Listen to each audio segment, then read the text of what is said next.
our country, whether they be crime victims, people who need food, or people who need other services, or our senior citizens. I agree with so many that spoke today and said, we've got to get back to priorities. Thank you.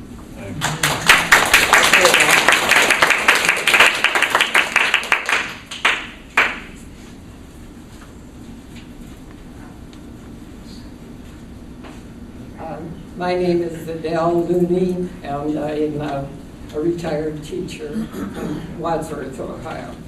And our federal budget needs to support the country's people and their needs. All we hear lately is that social programs should be cut or eliminated.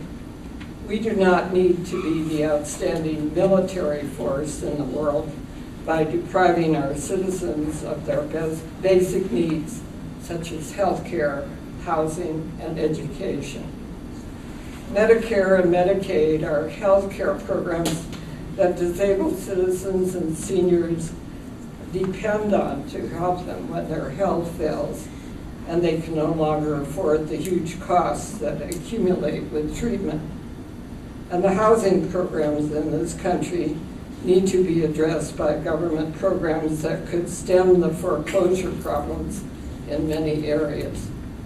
Education costs at many colleges prevent many young people from furthering their careers. These young people who borrow money to attend college are often saddled with overwhelming debts for many years. Our country should help by programs that forego these debts, since these are the future leaders of our country. Thank you.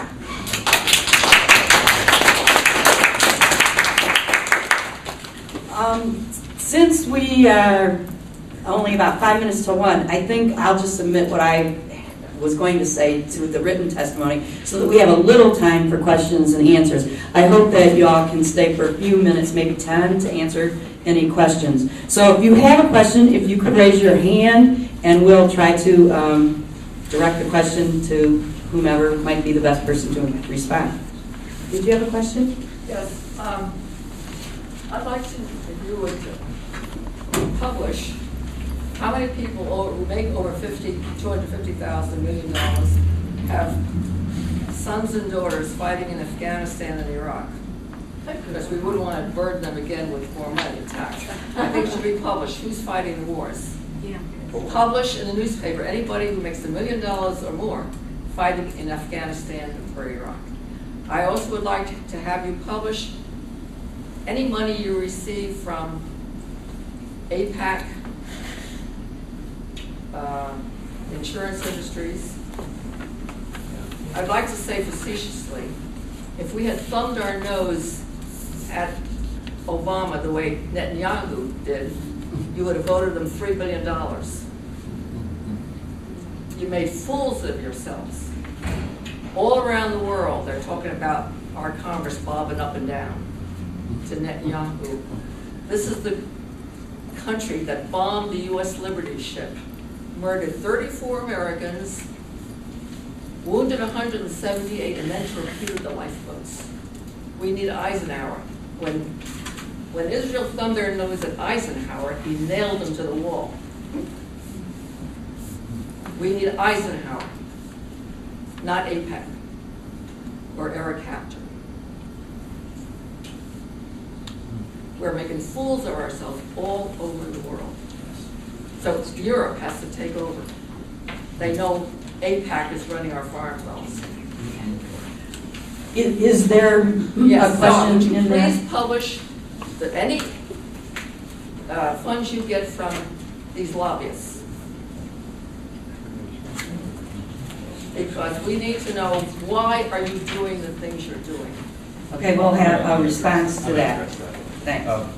We're here to speak about the federal budget today, so I don't want to get into a broader discussion about foreign policy, but I will say, if you go to FEC.gov, Federal Election Commission, you can see the reports of every campaign contribution, I believe over $25 that's made to any federal official. So that is all public record. As to your initial request, I believe that's probably something for an activist organization or possibly journalists, not something that members of Congress ought to be doing in terms of publishing anything in a newspaper.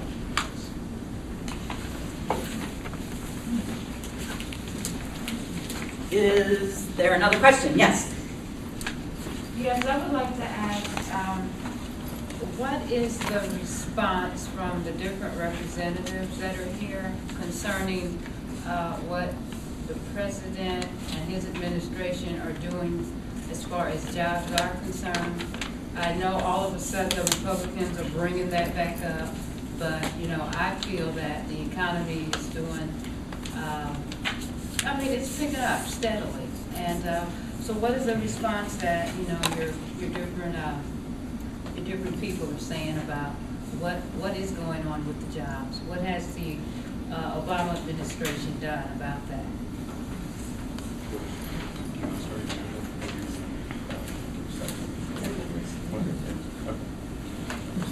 Okay. I do want to give Katie a moment. I know she needs to move on to another meeting, so I know there's no graceful way to do that, so I'll give her the excuse to move on. But I do want to address your question about jobs proposals really over the last 3 or so years since President Obama was elected to office, since the Democrats were at least previously in control of both houses of Congress and of course now in control of the Senate. But you know, I think back historically, President Obama is going to be in Toledo tomorrow to talk about the successes that we had as a country in helping to rescue the auto industry from the brink of utter collapse. And had we not done so, you would have seen a cascading effect not only to auto suppliers, but really to the entire American manufacturing sector that is ultimately totally connected with the auto industry. So whether it was the auto loans that were made to Chrysler and to GM that helped to rescue those companies and keep tens of thousands of people employed across this country, whether it was the TAR program that is certainly controversial, and I know we could have plenty of disagreements, but a program that ultimately paid for itself and did prevent the financial system from teetering off the edge and off the cliff entirely, whether it was the American Recovery Reinvestment Act that was a 2-year program where we spent in the range of $1 trillion as a country to again invest in jobs, to reinvest in infrastructure, in advanced energy projects, and yes, tax relief to working Americans, to do a number of things that were necessary to stabilize states so that states weren't forced to have enormous layoffs that they'd otherwise have suffered. Now, we certainly have many, many challenges that we still face.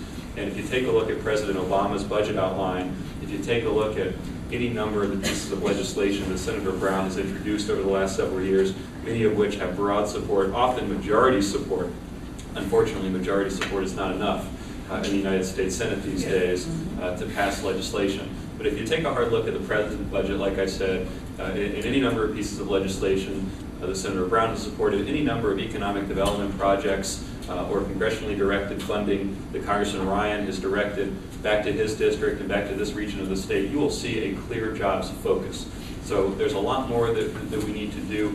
If Senator Brown were here today, what I believe he would tell you is that while we do need to be addressing these issues as relates to the deficit and the long-term national debt, to some degree, it's a distraction because we really need to be focused on job creation and getting our economy moving again. And I just wanted to make one other point, which is everyone in this room recognizes that budgets are moral documents.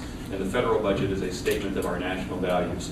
And certainly if we were to go through the budget, which is an enormously complex, not one document, but many documents cobbled together, we would all find areas where we could agree, disagree, areas where we could compromise, and areas where we could not. But I just want to say, while we heard a lot of feedback today, it's very important that you continue to express your points of view, and I hope that you'll find an open ear and an open mind in Senator Brown. I know the same is true for Congresswoman Sutton and Congressman Ryan, and I understand the anger that many of you are feeling here today, but I can assure you, for the most part, we are fighting shoulder to shoulder in this together to make sure that we do have a responsible budget for the American people. So. Thank you, Nancy. Mark, would you like to?